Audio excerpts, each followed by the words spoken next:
Laura, welcome to the Scenic Route Podcast. Thank you. Thank you for having me here. I'm very, very honored to be here. Yay. It's always so exciting to meet people who, I don't know, share common values. And anyone who's listening in, I know that goes for you too. So today it's very interesting because I'm also an NLP. I'm not an NLP coach, but I have it. I'm not calling myself that, but I use it in my toolbox. So I'm super excited to have Laura here. And we're going to go and talk all things self-doubt, self-sabotage, or kind of like what's keeping us from like even going after the things we want, right? Because I see it's sometimes in my like often my clients, and I saw it for myself, Laura, and I'm sure that happens to you too. You can have all the strategy in the world, right? You can either approach it from any business strategy works or none. And you can do all the right things, but sometimes just it's not like you're moving the needle in your business, or it's not going into any kind of direction. You're not achieving your goals. And I always think of like, oh, when I look back on my own journey, there was something that wasn't there wasn't a button. It was kind of like there was a button that I didn't push. Like there was something of, yeah, I don't know. I don't feel like I want to share this. And I had to kind of like work my courage up, sort of, to kind of like talk about something or do something. And in hindsight, if I would have done that much quicker, it would have moved the needle faster, whatever. Like, so does that all sound familiar to you? Like, you're like, Oh, yes. Yes, I think that is very familiar for me, myself, but also for most of the clients I had so far. And what is that little button that we need to push? Sometimes we are ready to push it, and sometimes we think we have to, but there's something that prevents us to do it. And some people call this resistance, or it could be actually not wanting to. But the reason behind of that not wanting to push that button can be very profound, and it's not the same for everyone. And I also find that for most of the people, it's not clear what is that thing that needs to be released so that we can finally push that button. So they I think don't they know have if an you agree with idea. that. Yeah. I mean, or it shifts. Like when I look back on my I don't know, my growing journey. Some people also call it their healing journey, but I don't think people necessarily need to be healed. There's nothing wrong with us, but we surely need to grow and evolve. Yes. It's kind of like I look at it as like an onion, right? I think, oh, this is something I need to address. And then I peel this layer, and then I'm like, ooh, actually, that was a sort of manifestation of this issue. So I'm peeling the layer, and then I'm like, oh, wait a minute. So it can be different things at the same time, and they're all true at once. Yeah. Yes, I agree with that Well, we're too. already metaphysical here. Very abstract conversation. I know. I'm gonna make it a little bit more real, probably for Please, those who listen. please. I think it works like this, that we want to do something, and that could be, anything. We struggle with different things. And so something that comes out easy to me can be a struggle for something else. And what is easy for them is a struggle for me, and so on. So I take very typical examples. I know that many listeners are entrepreneurs, and so they may find themselves having to speak in front of a group of people, maybe even a wide group of people. And for some people, this is very difficult. So for some of them, it's just a matter, okay, I'm gonna get out of my comfort zone and I'm gonna do it.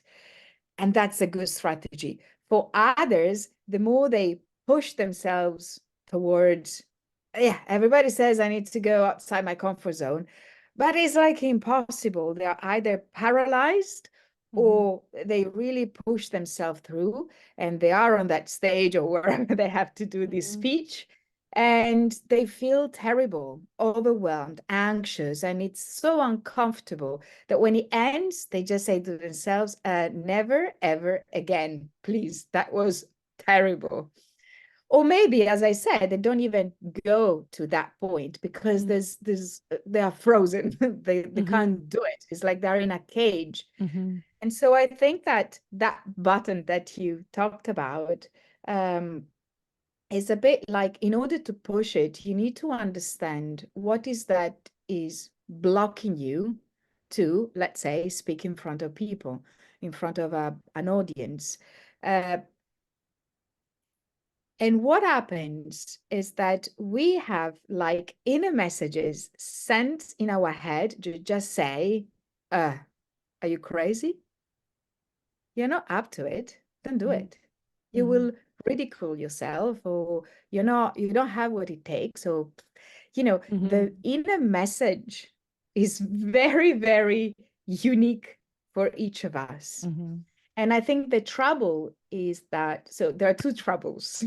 One trouble is to identify if before the speech you are nervous because it's a bit exciting as well, Mm-hmm. or you're nervous because you're completely scared and paralyzed by fear. Mm-hmm. Mm-hmm. And, that kind of agitation sometimes is very hard to say what it is Mm-hmm. um, because the physical expression in our body is actually the same. So we feel Okay. these Yeah. butterflies in the tummy, Mm-hmm. and it can be excitement, it can be fear. Mm. So I Okay. think that, yeah, That's a yeah, good please, point. sorry. No, that's such a good point. Um, can you share some strategies for identifying? Is it Yeah, is it am I not doing something because or like do I feel resistance because it's just the general excitement of things, the nerve, the good butterflies, or is it actually a trauma, almost kind of like a trauma response of I'm rigid, I'm frozen, I'm oh no, not want to do it. Like, I think that, if we take the example still, mhm, that came up into my mind, it can be anything else of that's making good. a speech. Um, well, you have to try. Otherwise, you don't know. And so in that trying to get out of your comfort zone, you can tell a little bit if you can do it or if it is really a struggle. And I also think that probably after that action that was so difficult for you, you need to feel a little bit how you feel. If you feel like, wow, now I feel so energized and I actually liked it. Yeah, before I was a bit nervous, but now I want to do it again. That means that that was excitement. Mm-hmm. And a little bit of agitation is just human. It's okay. Mm-hmm. Also, that thing that, oh, I can't remember a thing or what I wanted to say. It's just normal. Then once you are in the middle of your speech, memory should come back. But if instead you feel really uncomfortable during the speech, or you can't even take yourself to do it, this is paralysis. This is Mm-hmm. proper fear. It's a fear. And when it's so fearful, when the fear, the agitation is scary agitation, I could Mm-hmm. call it, uh, then I strongly believe that pushing yourself again and again to do another speech and another speech is only going to make things worse. Mm-hmm. Because if it's like there's an inner message that says, don't do it, and you do it, Mm-hmm. and it feels like, but they are not hearing me, don't do it. And you keep doing it. Don't do it. Yeah. And it's just a protection. And you may have established that protection a very long time ago. But if you don't work with that, is just that message, don't do it. in all the flavors is delivered, Mm-hmm. it's gonna get stronger and stronger and stronger until you just will not, you'll just drop and just say, I'm not gonna do it anymore. I'll never, never, ever going to make a speech anymore. It's not for me, which is a shame because maybe you want to, but feel that this is not for you. Mm-hmm. And it's just a belief that needs to be resolved or better updated. Needs to be Yeah. updated. Yeah. That's such a good point, right? Especially, I mean, I work with mostly women or Yeah. women identifying entrepreneurs. And it's such a great example that you brought of being on stage and speaking. And it doesn't, I mean, you don't need a stage, right? I see people struggling with speaking their mind in general, raising their voice, saying what they truly mean, be it on social media or on stage, wherever. And because we grew up with so many stories of um how women should be. I mean, I've always been told like I'm too loud, um, kind of like too much, I talk too fast, like all these things that when you don't unpack them will keep you from speaking your mind or wearing that bathing suit or eating that dessert or whatever it is, right? It's different for everyone. So how can we go about, so when you realize there is something you want to do, but you cannot bring yourself to do it, and you're realizing, okay, it's really because of you don't want to, and you feel like you would need to push yourself, and we don't want that. How can we go about identifying kind of like the root cause of that? So I think that the first step is to try to identify what is that inner message about. Mm. And that is not easy. And you know why it's not easy? Because we assume we know what is going on in our head, but I think we just have a very faint idea what is going on in our head. Oh And God, yes. yes, right. So most of the messages I call messages. Some Mm-hmm. people hear voices, other people see images. It doesn't matter. We're all different, but there are like kind of, let's say, messages in Mm-hmm. whatever way they are delivered to You you. receive them. Yes, you receive them, but you're so familiar with them because most of them, as you mentioned earlier, they come from probably when you were very young, the way you were raised, or the people around you, Yeah. or whatever situations you went through. And so you're so used to them that you dismiss them. You don't hear them. I think that you don't Mm. hear them anymore, but you listen to them, Mm. right? Because you Okay. follow, Yeah. you believe, but actually it's like a background noise, Yeah. which means that when you start Mm-hmm. doing this work on yourself and you want to evolve, you want to improve, and you want to be happier, it's a journey, and I think it's an incredible journey. But sometimes it's very difficult. You think you got it, and no. It was something different. So I think that the first step is really to be very curious and interested, Mm. very open-minded as well, and try to catch you when you are hearing that message that what is really about.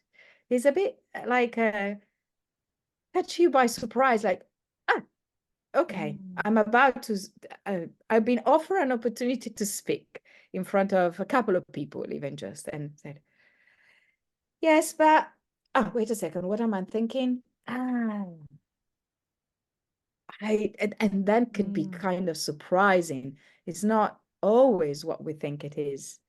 Um, Mm. and that As a is the kind of, first step, in my okay. opinion. Yeah. I love what you said about becoming background noises. I grew up right next to a church. Yes. And I mean, the church would ring every hour, like European churches do. And every time I would be on the phone with someone, that other person would be, oh my God, the church is so loud. Like, how can you even like focus? And I'm like, oh, did the church ring? I didn't like the bell. Like, I didn't hear them, right? That's what I'm like, yes, okay, that's that's the image, right? Because those messages, they're so normal to you that you're not even questioning them. So No. I love that you brought that up. And then it's really for me, okay, so my takeaway would be to slow down enough to have that first message pop up whenever something is presented to you, like an opportunity, have the first message come up and then like pause. Okay, what is actually going on? Yeah. And then Mm. if you identify, discover, catch that message, instead of going at war with it, you acknowledge it. Mm. Because, therapists always How say, what does you resist persists. Mhm. Uh-huh. Oh yeah, oh Because God, yes. What you you're resist not persists. listening. Yeah. So to describe this, I have created a metaphor, because, these kind of messages, these are just an expression of beliefs. And as you mentioned, we create our beliefs throughout our lives, but most of them, we create them when we are very young, when we are young kids. And so we are still living, following beliefs that we created when we had an immature mind and not much experience, because we were, let's say, 3 years old or 5 years old. So some beliefs they just would need to be updated. But the beliefs are in one specific part of the mind, that is the subconscious mind. And if we try to be too logical in our journey to discover what they Mm-hmm. are, we will never know, because we use the conscious mind, which is logical, to go into the subconscious mind, which doesn't understand the kind of logic. It's just like speaking a different language. Mm-hmm. So a very good way is to speak the language of the subconscious mind when you go into that inner journey. And the Mm. language of the subconscious mind is imagination. Hence, all the symbolisms and metaphors are working. It's not because we are playful, which helps a lot, but I Mm-hmm. think it's because you need to use the right language. So forget about logic. Sometimes it's still there, it will interfere, but you need to use I can imagination. tell you from my experience, own personal experience, it very much does interfere. Oh yeah, it's a bit impossible to switch it off It's completely, and hard, we especially. we need to Mhm. be fine with that.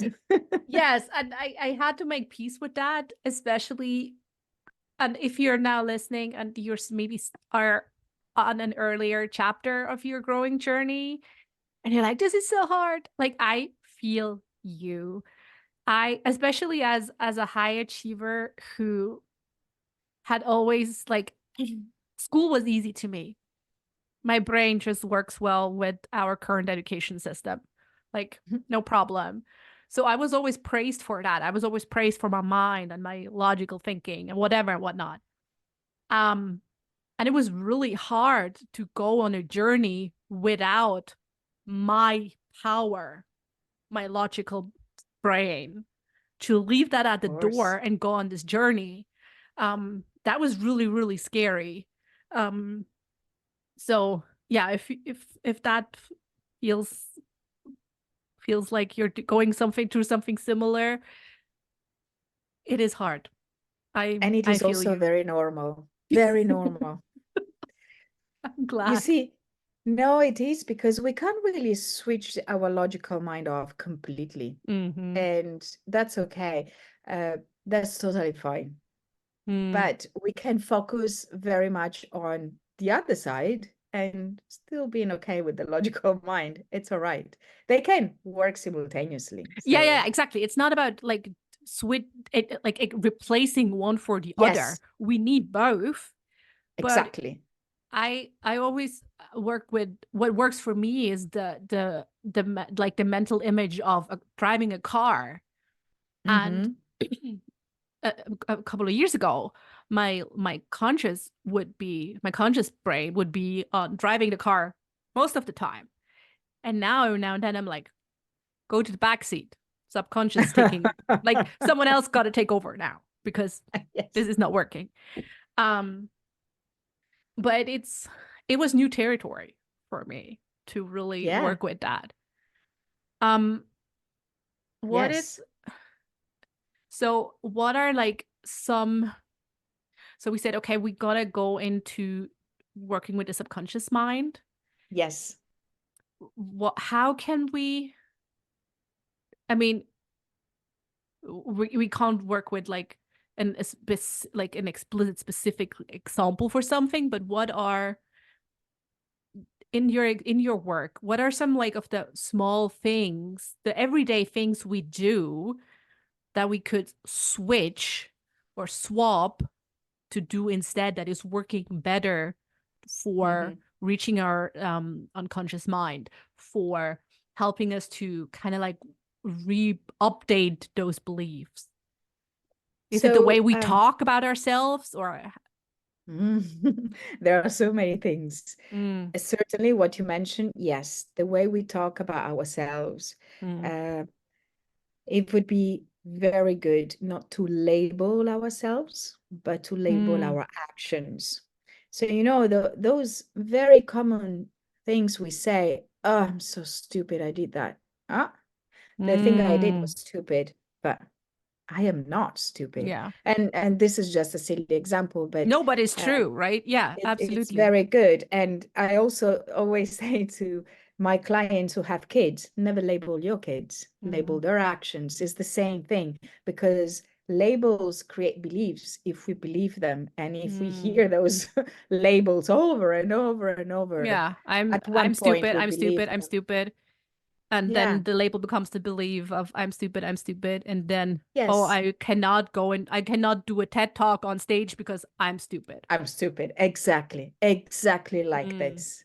It works because to get to the subconscious, and so for something to become a belief, there are different, I call them doors, and mm, there's repetition is one door, authority is another, self beliefs, mm, knowing and yes, knowing who we are, who am I.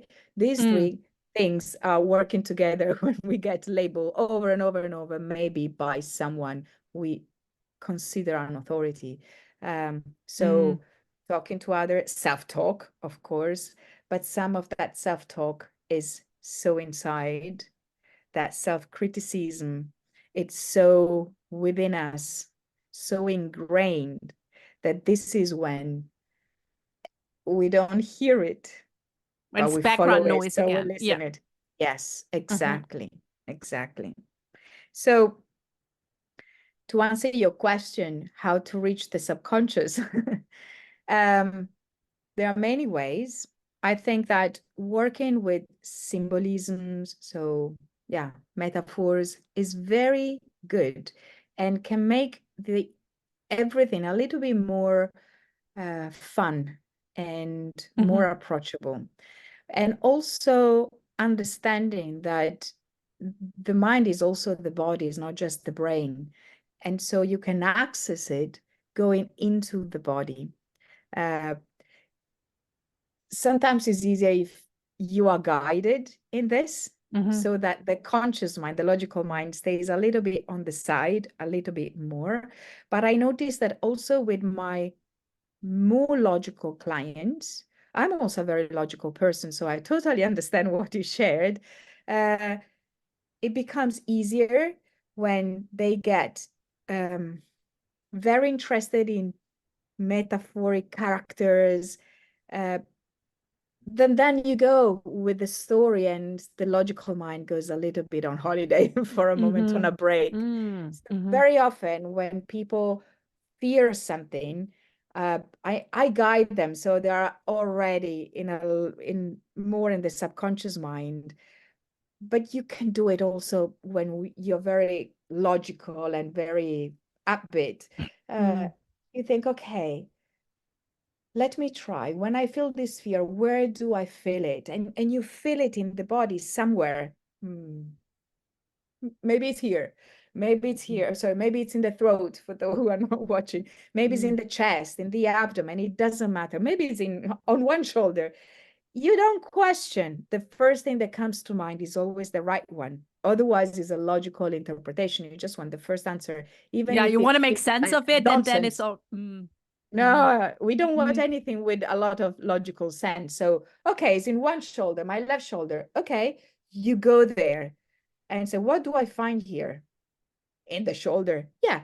Oh, I see, I don't know.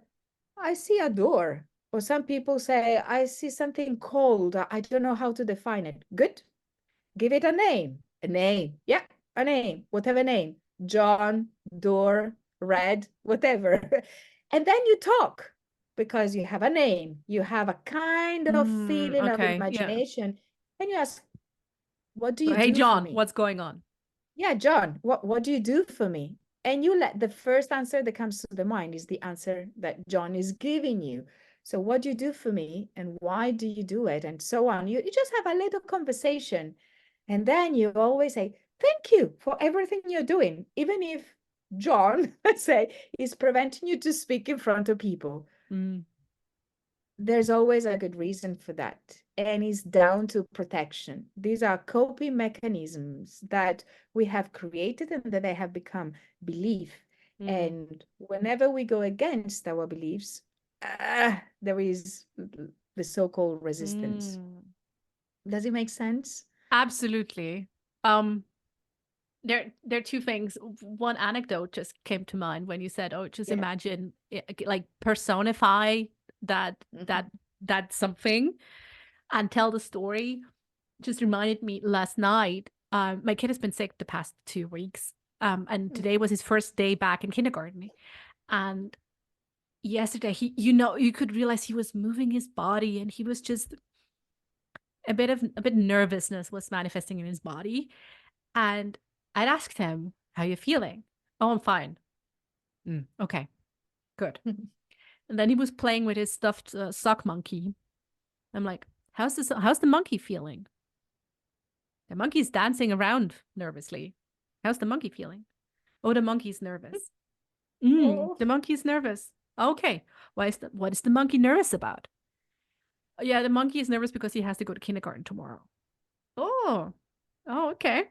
So we got that way of Amazing.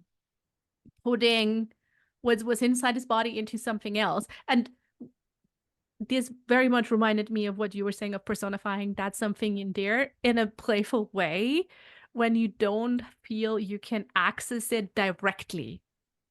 Exactly. You did it so well. Mm. It's a very good way to Mm. understand without too much assumptions what is going on inside. Mm. And judgment, right? Because Yeah, especially I absolutely. feel when I'm trying to figure out what's going on, I'm very quick to judge. Yes, of Very course. the harsh critic. Like, why again? Why? Nah, nah, nah. Be like, no, Yeah. we're not doing the judgment game today. Because you are bringing up judgment, I think that, so I'm also a mindfulness meditation teacher and self-compassion, which I studied especially in therapeutic environments. And I think that working on self-compassion is it's an incredible way to soften a little bit that self-criticism. So to answer your question, so how can we go to the subconscious mind? It could also be how can I work on this with my conscious logical mind? And that is practicing any kind of meditation. Now I brought up mindfulness because it's focused on being concentrated and on really being in the present moment. But when you take a journey into the mindfulness meditation practices, at one point you reach the stage in which you can actually meditate not just on sensations like the breath or mantras, but you meditate on your thoughts. So instead of pushing away the thought, which is not what you want to do, maybe it's what you do at first because it's the most approachable way, you let the thoughts come up and you are curious about them, like a child that sees something for the first time. But what am I really thinking right now? Okay. And maybe the thought is awful. And very often we discover we criticize ourselves, but we want to suspend judgment, just as you said, and just becoming aware. Because only when we are aware, we can do something. If we keep pushing away something, it's a bit like saying, this thought, not worthy. It is worthy. It's trying to communicate something. I'm trying to communicate something to myself. And I keep pushing away this thought. Well, this thought will become louder and louder because I'm not listening to it. So practicing mindfulness or other kinds of meditations you feel attracted to is very good because you work on your brain too, and you work on slowing down the speed at which the neurons on the brain are moving. And so you get to that state that is an hypnotic state, but is actually also a meditating state, or it's a state in which you have an open door to the subconscious mind. You need to be, like you said, calm and dedicating time to this, creating time to short practices. I don't think they need to be very long to work, but they need to be kind of constant, establishing a little routine, a little ritual on yourself. And then you can more and more access the inside of your mind. Which is the same goes for exercising, right? You rather do 10-minute walking every day instead of like 1 hour every 2 weeks. Yes, You kind of, so I mean, it's a muscle as well, right? So you're kind of training that. Okay, absolutely. I And want to go back. absolutely. Sorry, I want to go back on what you said, Yes, that kind of like action requires awareness, yes. right? So we said, okay, we might be aware that we are quick to self-judge. We or might be aware that we need to show more self-compassion to ourselves. What are Can you recommend like small things that we can do, small actions that to show ourselves more compassion in our busy Yes. everyday lives? I'm so fond of this. I love this question. Absolutely.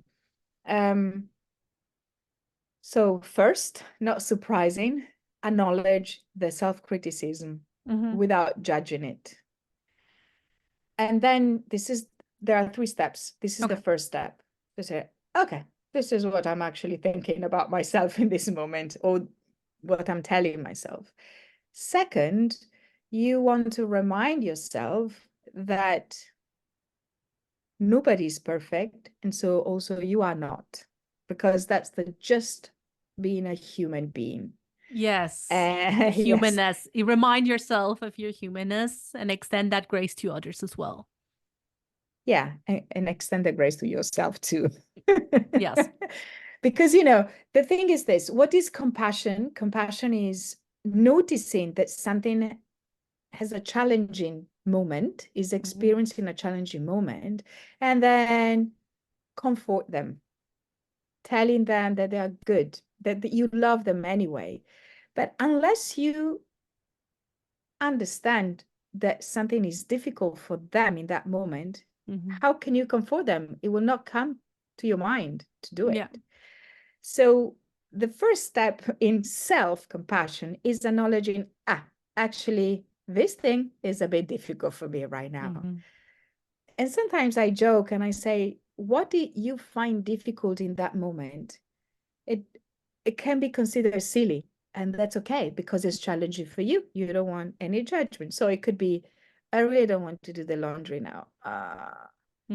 This is challenging, yes, but there are people that are experiencing war and people that are dying. Yes, you're not saying that their matters is not worthy. Of course, you have a lucky life, but in this moment, despite anything, you find it challenging. You don't want to do your laundry. Acknowledge it. So this is an extreme example, but just to Yeah. say, Yeah, but this is you're important. acknowledging that does not take away from the Yes. war that is going on and from other people's hardship. No. Mm. You acknowledge that you are experiencing some suffering that needs some tending. And Mm. so you tend your own suffering. And how, so that was one, two. Yeah, because I'm human, I fail, and that's Mm. okay. That Yeah. is really okay. This is Mm. very difficult, but that is really okay. And Yeah. the third is, can you wish yourself well? So choose a very Mm. quick sentence for you that says, may I be happy. May I be, yeah, may I be happy, I think is kind of working because Mm-hmm. we tend to this. And some people talk in the I person, other person prefer to say you, say, may you be happy. Or you can even say your name. May you, Jen, be happy, you Mm-hmm. say to yourself. Or you can even use endearing words, even if it may feel a bit strange at first, but you can say absolutely, don't know, darling, may you be happy. Mm-hmm. And something warms up inside. Okay. It's okay to Mm-hmm. fail. Something I'm releases. worthy of my own Mm. comfort. You can even say, I think it works very well, I love you, directing Mm. to yourself. I love Mm. you. Because Mm. it's strong. I Love is always accept you very anyway. strong. Mm. Yeah. Mm. So that is what I would recommend to do. Yeah. It's and if you're listening and you got kids, I'm Mm. 100%, almost 100% sure you're raising them very consciously. Um, and but at the same time, I know this with myself. When my son hurts himself, like he scrapes his knee, I'm not sitting there and telling him, I mean, that's not too bad. Look at that kid. He lost his leg, right? Like, I mean, I Yes. wouldn't. I would show compassion for his little scrape and tend to that little scrape and make him feel better. But at the same time, when I don't want to do something, like I don't want to do the laundry, well, why don't you want to do the laundry? I don't know, women in war. It's it's so Yes. funny how we can be so compassionate with people who are close to dear to us, and at the same time sometimes really struggle with extending that compassion and that kindness and that grace to ourselves. I love the example you just made with your kid because you can respond as you said, but if you hear what most parents say and the intentions are good is, oh, don't cry, that was nothing. Yeah, it's not so bad. Yeah. It's not Mm-hmm. so bad. And people may say this because they've been told this when they were young and Mm-hmm. generations to generations, but actually studies are showing that if you respond that way, you create a struggle in the kid when they grow up, but also in their childhood, to be self-compassionate. And studies are also saying that when you become self-compassionate, you are, and this is very surprising for some people, you are more um, productive, more Oh. proactive. Yeah, Mm. I because didn't know you're that. not Okay. worried. Yeah, you are not worried about Okay. failure Oh because when you yeah. fail, you comfort yourself. You don't have a clap that, you're so bad again. You're so stupid. No, you just said, okay, it happens. I wish yourself well. Try again. And so you become more Yeah, you don't resilient. make it mean anything about you. No. It happens. Well, move on. But some people think, okay, if I don't kick myself Mm. constantly, I'm not going to do anything because I will just this is just self-pity. No, no, no, this is self-compassion. It's not Mm, self-pity. It actually creates the possibility, the opportunity to be more productive, proactive, uh, resilient, and there are so many other benefits. It's incredible, and there are a lot of studies that are happening right now to really show how mm, self-compassion is a fundamental key to success, also to mm, success. Because mhm, imagine if you struggle with, you mentioned before, showing up, networking, posting something on social media, but it's the only way to make yourself seen. Uh, if you keep struggling for perfection, you will never do it because it will never be as good as you want. Instead, mm, if you are okay with something that is not perfect, because even if it's not perfect, I wish myself well, it's okay, then you do more and more, and failure doesn't scare you so much. But it mm. starts from when we are young. So telling Yeah, our kids, it's okay, of course, it was scary for you to fall. How do you feel right now? You're fine. You did your best. yeah. Yes. This is actually one of the examples where I'm currently breaking the cycle. One Uh-huh. of the many, yeah. I mean, if you have boomer parents, you most likely have been growing up with, oh, it's not so bad. Yes. And you're Yes, like, yes, yes. oh, right? And it completely shatters, it completely twists your your perception of reality at that point because it's the worst thing to you. Um, and there happens something when you've been told all over and over again. It's what we call these days gaslighting to some extent, right? When you have a perception Yes. of what happened and someone else is coming in and telling you, no, no, no, this is actually fine. This is actually not what happened at all. So thank you so much for bringing that up. And I mean, yeah, good advice if you're parenting a little one or if you're parenting yourself. Always kind of Yes. like have that compassion and that complete and full acknowledgement of what happened, even if it's silly or it seems ridiculous or dumb or whatever. It's if it made you feel that way, there is something to that, and don't let your conscious brain overthink, over rationalize this. Yes. And also, I think we need to be patient with ourselves. When we are Yeah, learning a new pattern, it takes a little bit of time. We've done it in a different way for so yeah. long, and yeah, okay. Yeah, We're exactly. doing If our you've been best. told something from the age of 3, 4, or 5, there's a lot of Yeah, rewiring. yeah.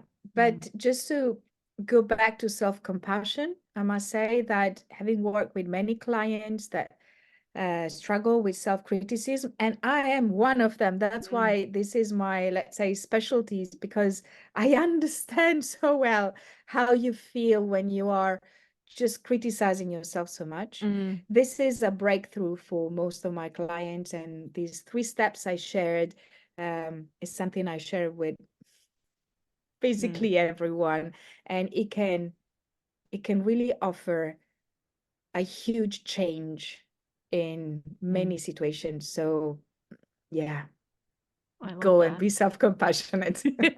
I love that. And All you of you. also brought us something else to share with everyone who is listening. Do you want to tell me a bit about the hypnomeditation you have available? Oh, yes. So because I'm a hypnotherapist, and the thing I'm most fascinated about is the mind, I created this because I noticed, and this is really much what we have been talking about Hmm. a lot today, that is that first step of identifying what is that self-criticism about, what is really that message. I created this guided hypnosis or hypnomeditation.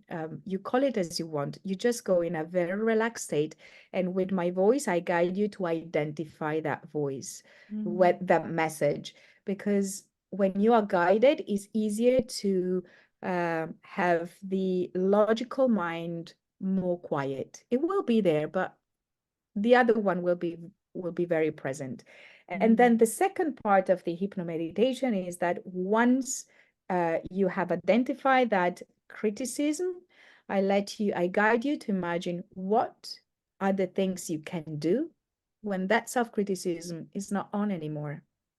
And because it's still always there, it's difficult to do that unless you are so quiet and you can really switch it off you give yourself permission to switch it off, and you discover that you can do this. And because you do this, then you could do this, and then this, and then this. And it's incredible. And having a vision of what we can become and seeing as if it is happening in the present is a let's call it technique that is used by the most successful people, because unless we have this vision, we will never act towards the steps that take us there. So, athletes do this before competitions and races. Successful people do this before approaching goals or audiences. So, highly recommend. I love this. I'll try this out in myself. This sounds amazing because yes, please. It's so true, right? When you talk to high competing athletes, I just once just that I'm thinking of, I saw this interview of like someone who's doing like downhill skiing, and she said every time before she starts, she mentally sees her going through the slopes.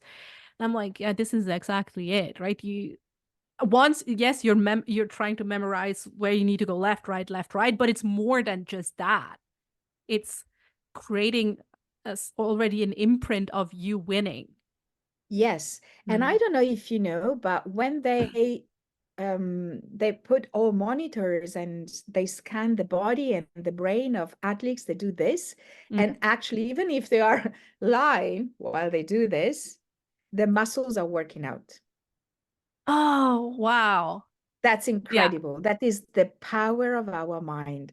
So our mind is really incredible. We just need to train it for the best and for us. Yeah. Yeah, that's really wonderfully put, Laura. So before we close up, unfortunately we have to, where can people find you online? Are you hanging out on any social media? Tell us. Yeah, so you can find me on my website, which is just my name, last name.com. So lauraartero.com. I sometimes active on social media and sometimes I'm not. So occasionally you find me on Instagram, and probably I'll try to be more active on LinkedIn. But don't worry if you see me not posting, it's just a break period. Is Arturo an Italian or a Spanish name? It's Italian. Artero. It's Italian. Yeah, so it's Artero. Yeah. Okay. Because I thought like, oh, your last name is Bear. That would be cool. That is nice. Right. So I'm Italian. I lived for 20 years in London, and everybody thinks I'm Spanish, and I don't even speak Spanish. So it's a combination of things. I get the Spanish vibe. That's why I thought like, is it Italian or is it Spanish? So I'm like, I'm torn. Yes, okay. Yes. That's great. So before I let you go, I have two kind of like rapid fire questions. That I always kind of like ask my clients because I think they're fun. If you could have dinner with any historical figure, who would it be and why? Sorry, does it need to be historical or just? No, you can take anybody. Because I'd love to have dinner with Yoda from Star Wars.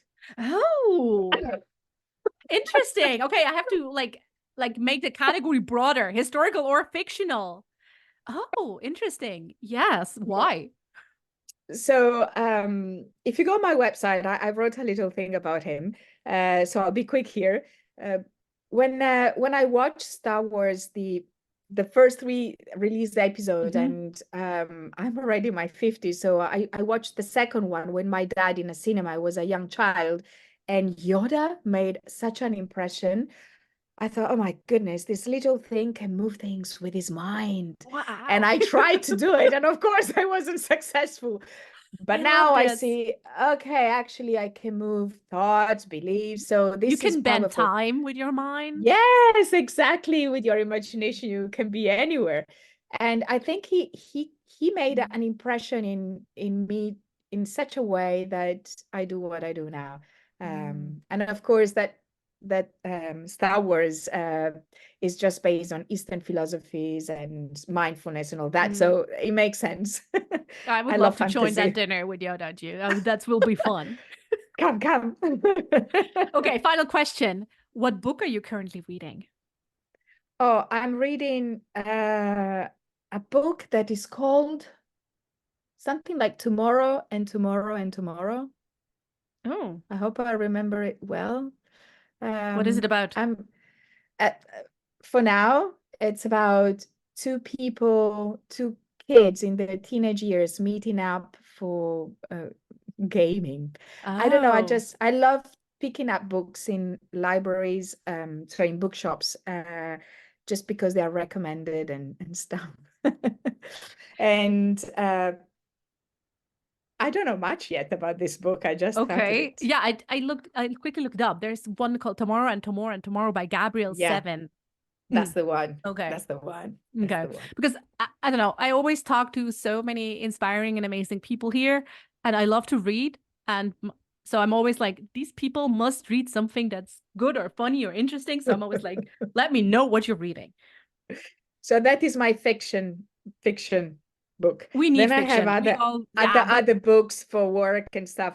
But I love fiction. I love yes, movies, we and I we love. should all read way more fiction. Like seriously. Mm, Because I have so many, I don't know, sometimes fiction inspires me way more than mm, another self-help book or something. Just yeah. because I'm like, oh, yes, I never thought of that in this way. What are you reading right now? Can I ask? Yeah, I'm reading something not so fun actually.